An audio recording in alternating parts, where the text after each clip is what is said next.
What's up, people? Welcome back to Game Told. My name is JR and I'm a consultant in the music business. Now, yesterday we witnessed greatness. If you didn't know, yesterday was the Super Bowl, and that's the finals of one of the biggest sports in America, American football we call over here, and over there they just call it football. But you must be wondering, well, Game Told is a music platform. Why are we talking about the Super Bowl? Talking about the Super Bowl because it is a known fact and part of the culture that every single year at the Super Bowl at halftime, they get one of the biggest names in music, no matter the genre, to come and perform. We've previously seen Beyonce, Katy Perry, name it. It's loads and loads of different artists. When you're at the top of your game, you have a chance of hitting that stage at halftime. Now, why it's so important is because it's one of the biggest sporting events in the world, especially in America. And it's such a big event that TV stations who host the Super Bowl actually charge ridiculous amounts for adverts. So there was rumors going around saying for a 30-second slot for an advert before halftime was $6 million.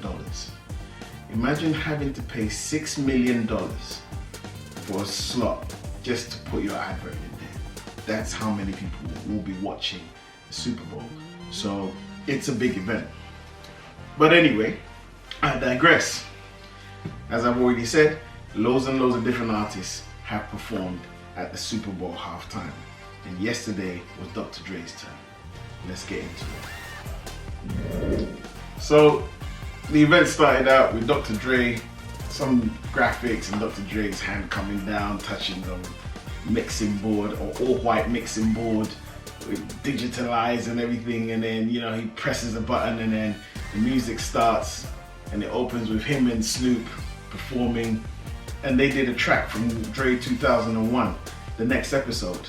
La da da da da, it's the you know the song anyway. They did that, amazing, and got the crowd hyped, played a few instrumentals of some old Dr. Dre songs, and it was just a great thing to see. It's always great to see Dr. Dre and Snoop Dogg perform some of their classics and be on the same stage. It's always great to see them too. I mean, Snoop has famously said that him and Dre will be 90 years old and they'll be like, all right guys, it's time to perform. And they'll go on stage with their walking sticks and say 1, 2, 3 to the 4. If you know the rest of the lyrics, just look it up. I won't rap it. But yeah, so it's always great to see those two perform anyway. So that's how they started out. And then they seem to be standing on top of some makeshift house or something like that. And what they did was, now normally Super Bowl, most people just come with loads of dancers and stuff and they just perform themselves. Dr. Dre brought a few friends. So this time here, they were standing on top of on the roof of a makeshift house. And after they finished, they pointed downwards, the camera panned down, and all we saw was 50 Cent hanging upside down and his hit song, Go, Go, Go Shorty, It's Your Birthday, started, and he was hanging upside down just like he was in the video for that many years ago. Now you may have seen the memes going around and people have chopped out 50 and replaced him with Bizarre from D12 upside down, indicating that 50's put on weight.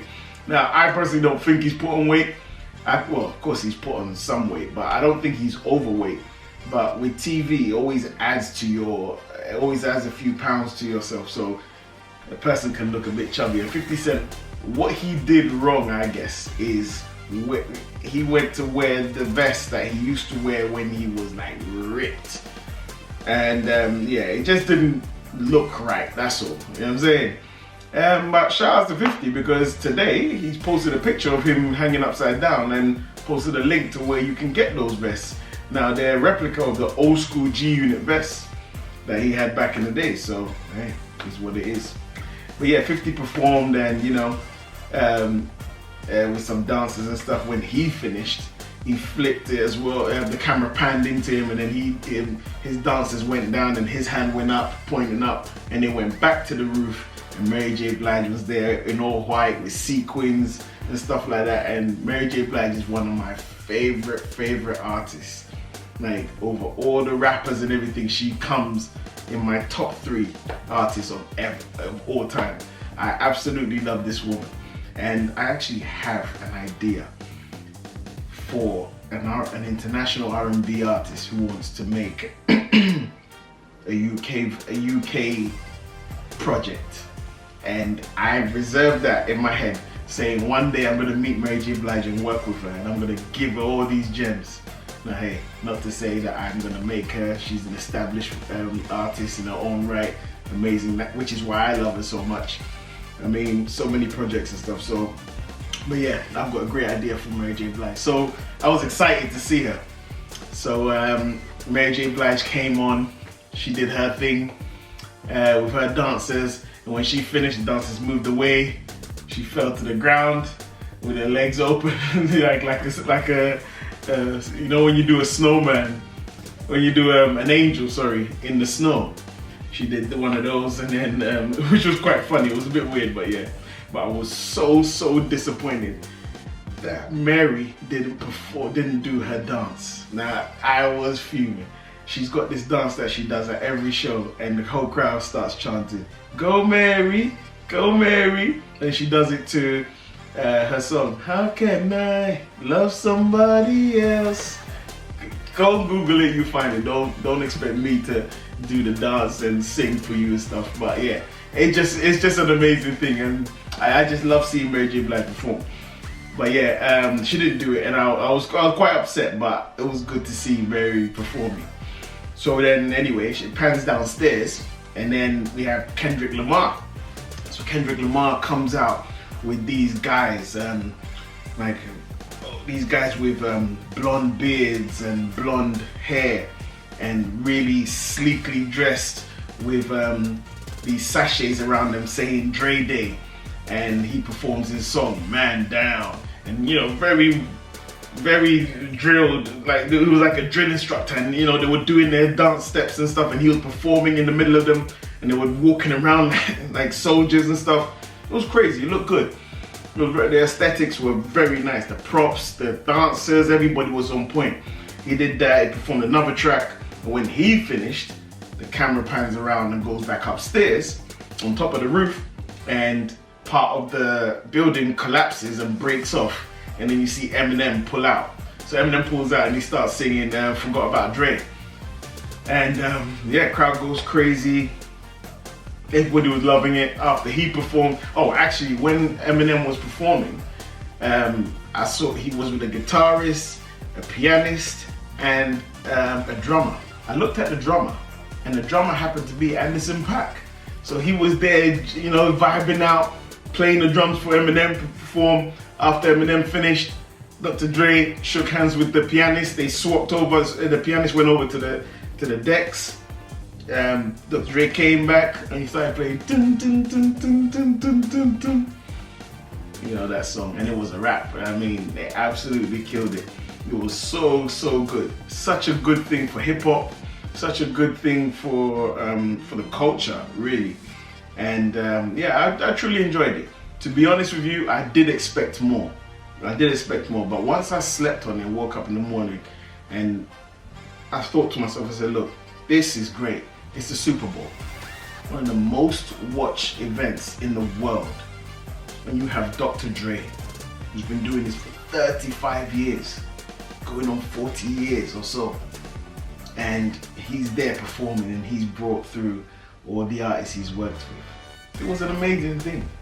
I mean, one thing I did notice as well, like I said, I slept on it and woke up in the morning.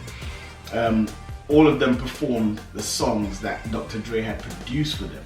So 50 did In the Club, Mary J did No More Pain, Snoop did the songs that he featured on with Dr. Dre. Dr. Dre also played California Love for a bit because it was in LA, so you might as well play California Love.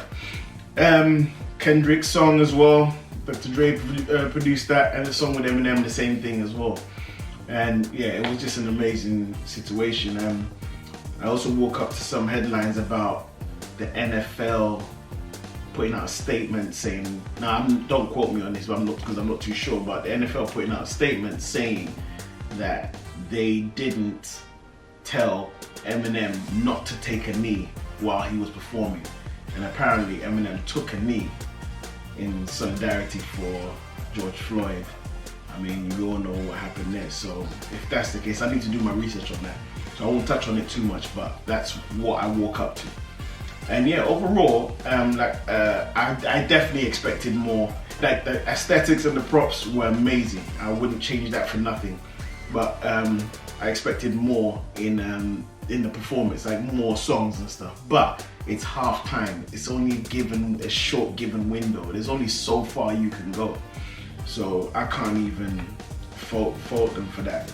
So for the time they had, they put on a good show, and it's always great to see all these greats perform together. You know, I mean, it probably will never happen again. I mean, as cool as Eminem, 50 Cent, and Kendrick, and Drea, and Mary is, I mean, when are you ever gonna see them perform again together? You're not. You know, so yeah, it's a historic moment, and it was great. It looked good, so big ups to them. Saw Jay-Z and Beyonce in the crowd, a few other loads and loads of different other celebrities. I mean, it was amazing. Good time. It looked like a good event. Super Bowl ended with the LA Rams winning over the Bengals, which, you know, I was rooting for the Bengals to win, because the owner of the Rams is the owner of Arsenal. Anyone that knows me knows I'm an Arsenal fan, and the owner puts more money into that sport than he does at Arsenal. So yeah, I was hating, but you know, they won. Congratulations to them. Odell Beckham, the star player, I saw him twist his knee earlier in the game. Can't remember if he came back on or not, but normally they will just inject them with pain blockers and just bring them back on. But they did good. They did well. I mean, the best team won, I guess. And yeah, so that was my Super Bowl halftime experience. If you have anything that I've missed out, or you saw, or noticed, or clocked, or want to talk about it, put it in the comments below and let's discuss it. You know what I mean? And just like I said, guys, look, it's game told. I really appreciate all the love and help that will come from your way. So please don't forget to comment, like, and subscribe, and let's build this channel. Yes, this has been Game Told. The name is JR, and I'll catch you on the next video. Peace.